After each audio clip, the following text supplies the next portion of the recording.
Good morning, everyone. What is question documents? Question documents are everywhere. We may not even realize that there are so many things around us that fall into this category, even though we may have never heard the item. So, ang question documents daw kay mao na siya mga dokumento nga giduha-duhaan og tuo or piki ba o dili. Kini kasagaran ng mga kanang ginaimbestigahan bitaw para may bal-an kung tinuod ba ni nga isa ka dokumento or piki. So one example of question documents kanang mga piki kanang like example perma nimo gipiki sa uban para lang na ma-claim niya tong dapat niya i-claim. Then ikaduhang example is kanang mga piki nga ID or mga passport. So example is kanang diha sa UM Bolton daghan adira og nagapamiki og ID. Then ikatulong example kay kanang mga dokumento or mga titulo sa yuta nga giusab or gidoktor para lang para makuha niya ang isa ka yuta. Ginapiki lang niya ang isa ka titulo, nagahimo siya og titulo nga piki. Good morning, ma'am. Good morning, everyone. This is my assigned topic. What is handwritten? So, handwritten refers to something that is written by hand using a pen, pencil, or any other writing tool, rather than being typed or printed. It involves the personal, unique style of a person's handwriting and can be used for notes, letters, signatures, or any form of written communication. So these are the character of handwritten. First is line quality. So line quality is the thickness, strength, and flow of the letters. Some factors are if the letters are flowing, shaky, or very thick. Next is spacing.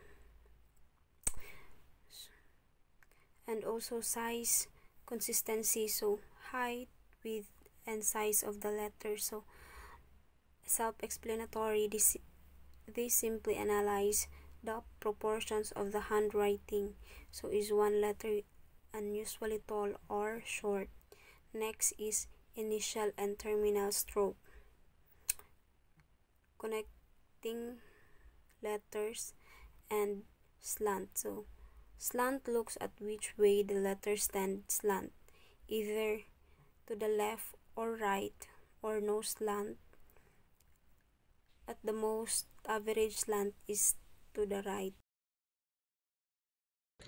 So good day everyone, my name is Gabriel Anlibre and this is my report. What is the importance of question document? First, let's tackle about what is question document.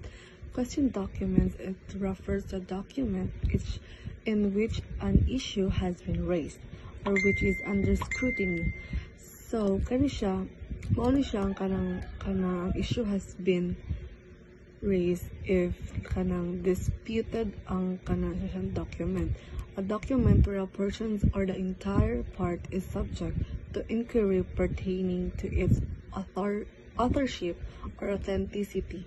So kanin mo ni siya ang kanang gina-base if the document is kanang gi-forge ba siya or gikuha siya sa tinuod na tag-iya or kanang gibuhat-buhatan, something like that. Basta ang common ko na kay forgery. And then disputed document is another term used interchangeable with the word question document. Yes. So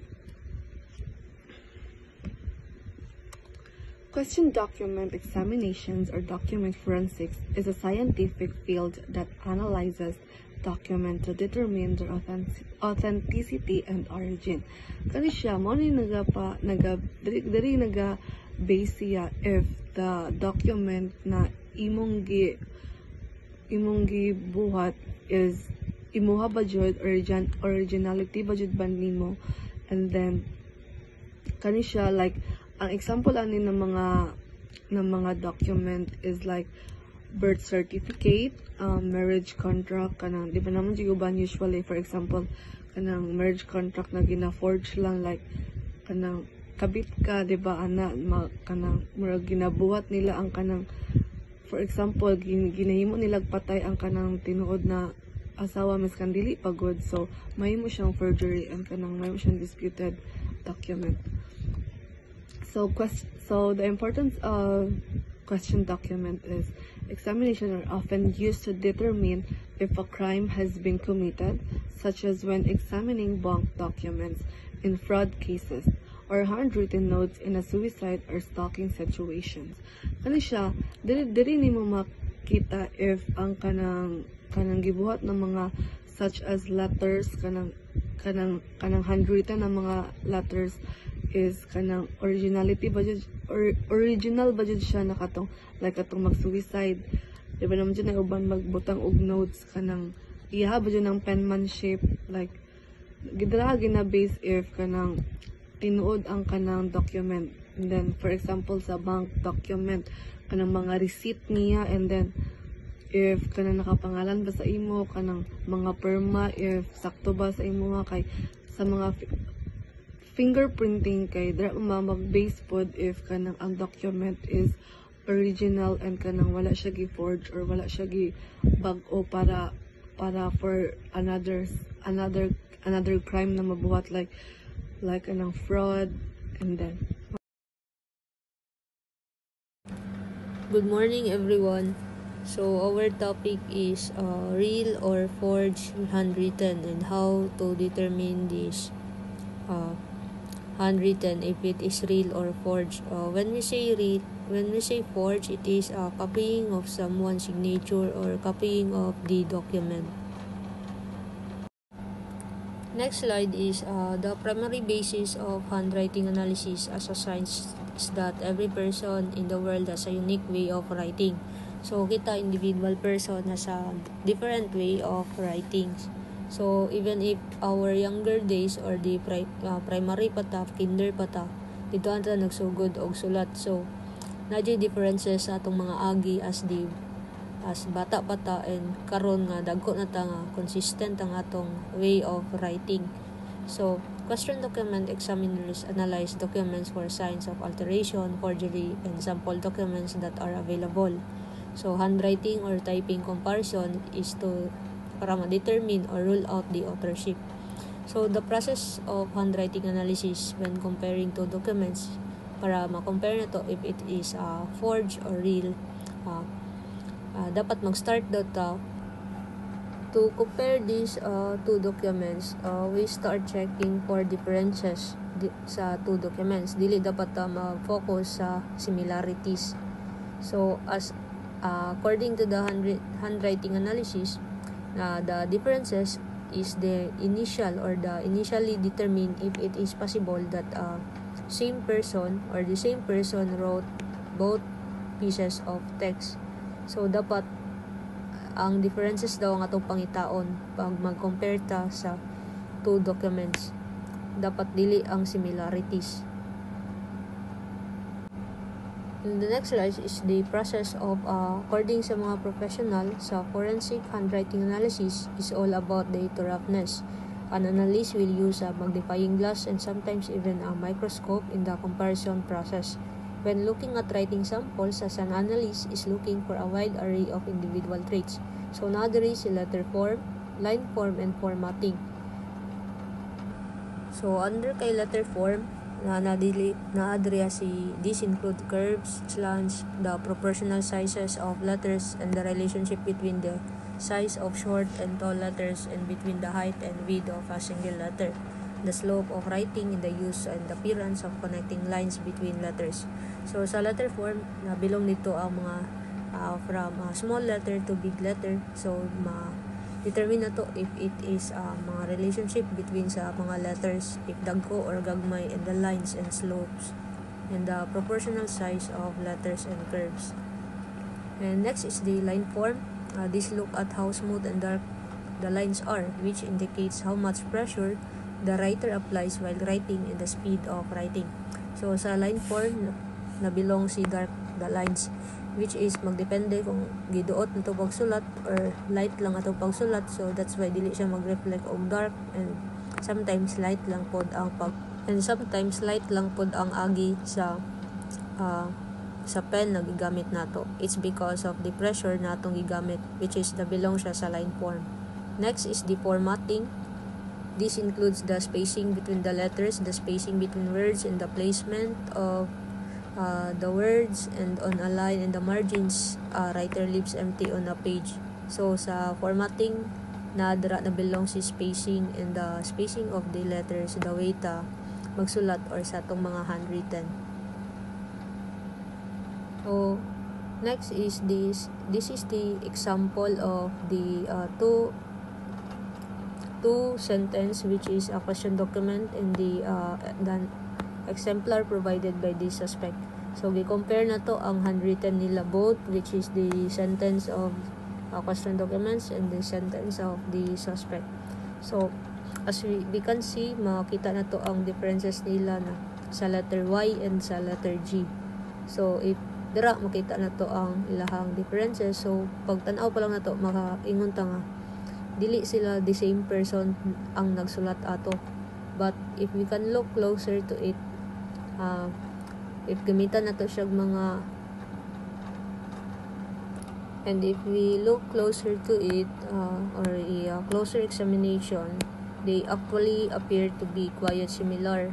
So naa siya mga other examples sa next slide, so that ma-compare na to if it is forged or real ni siya nga handwritten of a person.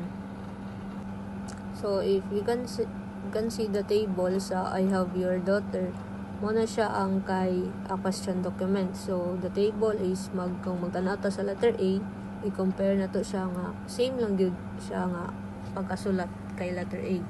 So in forensics, they would copy each letter from using a digital camera, but in this example gibuhat nila gamit ang hand or handwritten. So they separate nila ang tables for the uppercase and the lowercase letters to para ma-simplify, since mao lang siyang only example, so that ang process of determining a match or a mismatch and not a professional or accurate comparison is ma-determine nato between sa question document and the handwritten of the suspect.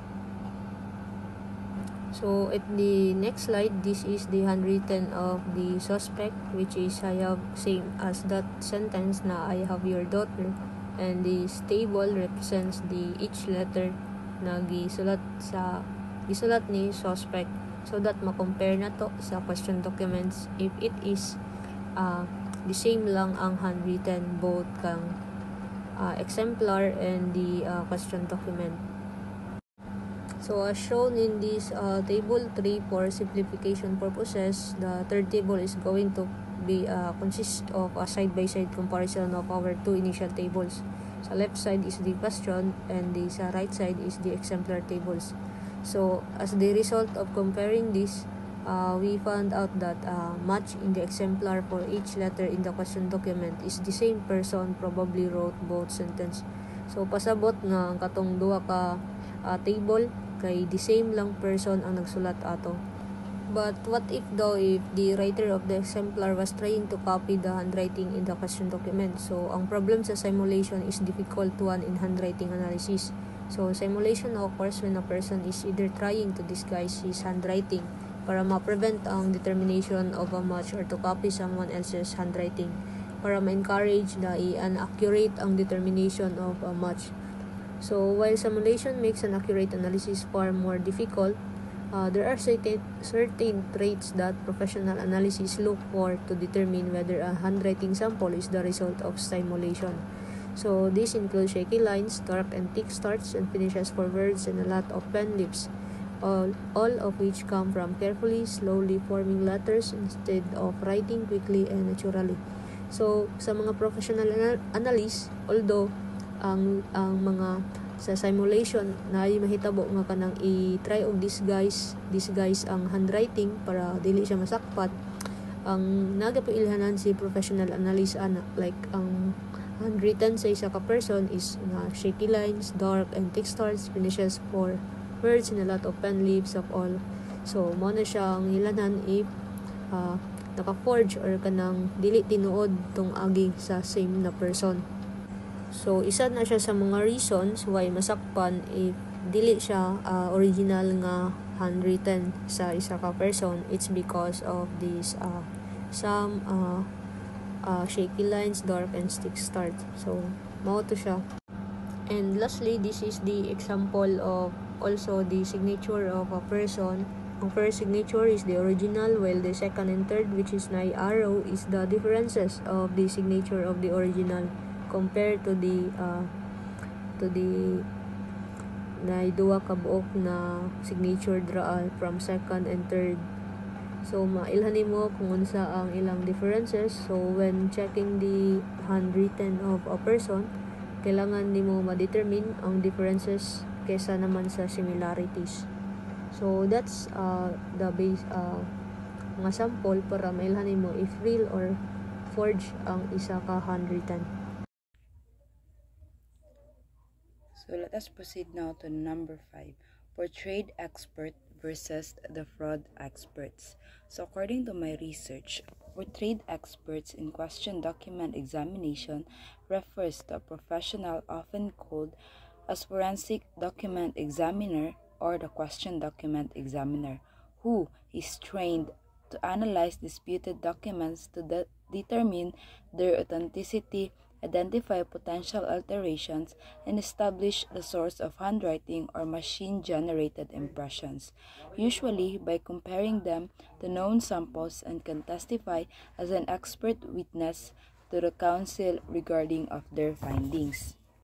So, kung may nga portray experts din, no, according sa question document examination, mo rin sila itong mga professionals. So, kung may mga professionals, diba, nabutang na sa itong mind, gano'n na sila mga sakto nga mga training, sakto na sila mga naman nga mga course, mga ana. So, na sila kaning mga examinations nga nagian para maabot na nila nga certain profession. So, it is also kasagaran doon na ginatawag ni sila og mga question document examiners. So, ang ilang ginabuhat is kuan sila gina-determine nila ang isa ka disputed documents. So, it's either ang part sa isa ka disputed documents or ang whole mismo nga disputed documents. So, kung may tag disputed documents, man sila itong mga documents nga kaning murag kahinahinalagod nga mga kaning mga questionable nga mga kaning documents nga kanang murag na questionable na part, dili na part murag authentic ba ni siya, tinuod ba ni siya, legit ba ni na part sa mga ning ana nga mga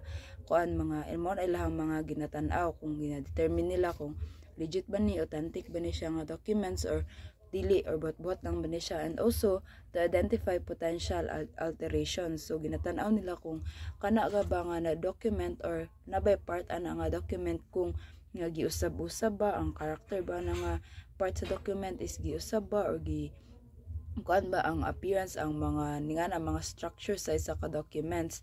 So and also to establish the source of handwriting or machine generated impression. So ginatan-aw pud nila kung ang isa ba ka document is kuan ba na siya na gikan ba siya sa handwrite or kaning machine or gi-typewrite ba ang mga character, mga impressions ana nga isa ka document. So on the other hand, ang fraud experts in questioned document examination, a fraud expert refers to a specialist who analyze documents that are suspected of being altered or forged to detect fraudulent activity, using their expertise in handwriting analysis, ink and paper examination, and other techniques to determine if a document is authentic or has tampered. So, diri agi ang fraud experts kay monish sila katong mga specialist. So, kung may tag mga specialist, man sila katong mga tao gud nga na ay mga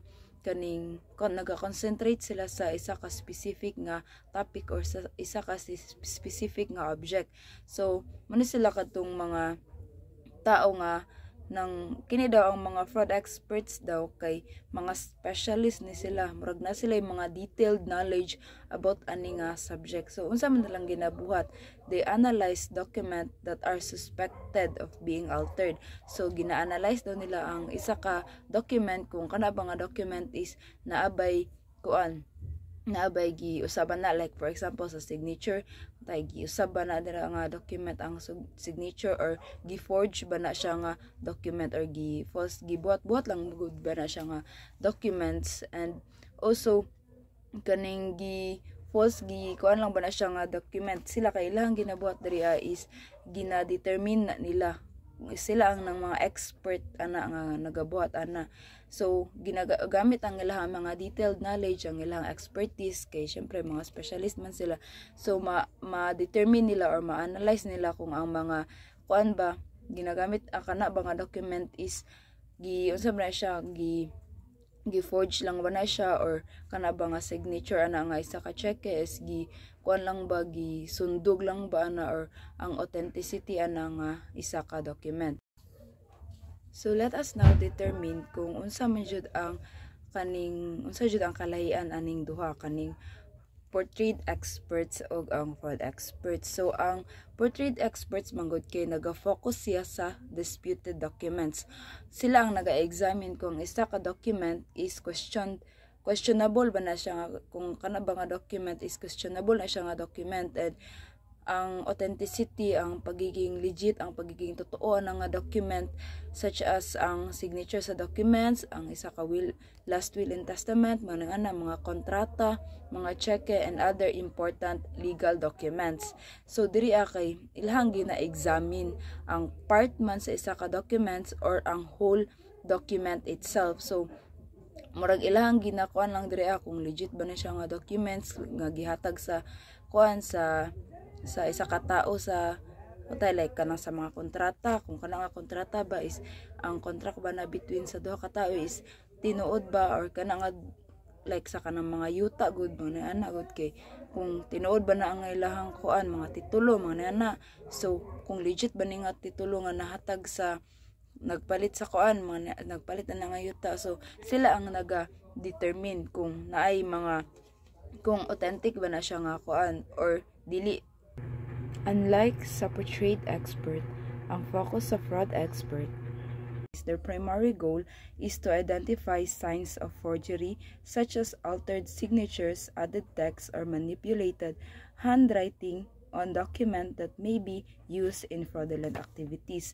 So more on focus ang kining fraud experts sa mga nabay mga signs of forgery, like usab na siya nga kaning signature na nga kaning documents, and also kaning nabay mga gipangdungag ana nga documents, o gimanipulate ba ang mga handwriting ana nga documents for the purpose of fraudulent activities. Murag ang kuan aning duha is ang portrayed experts o ang fraudulent expert mas on focus sila sa mga kaning sa intent, like for example ang fraud expert kay murag mas focus sila sa trail or sa money trail og sa kaning criminal intent. So kung mayroon tag money trail kaning sequence of investigation involving multiple parties and at discovering the truth behind financial transactions.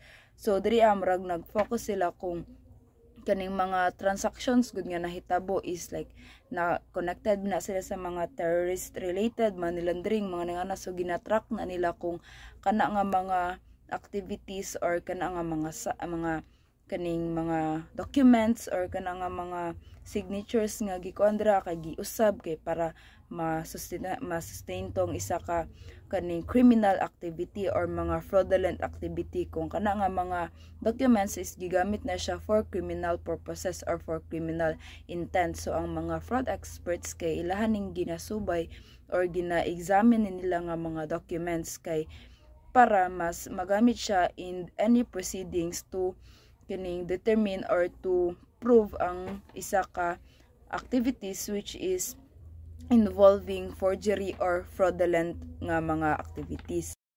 So these two experts, the portray experts and the fraud experts, regarding naman sila mga kalahian, but also same ni sila nga naga-determine sa isa ka documents. And also kini silang duha is kaning pwede ni sila mag-ato sa court as an expert witness. So ang ilahang mga opinions or ang ilahang mga findings, magamit ang ilahang mga profession is magamit na to para ang isa ka kaning crime or isa ka tawo is ma-prove and makatag silang mga makatabang sila sa judge nga makahatag og kining hatol sa judge kung unsa man ang hatol sa judge through sa ilahang mga findings nga nahatag nila na submit nila dito sa mga court or sa mga trial proceedings nga nahitabo. And these two experts plays a vital role in the question document examination.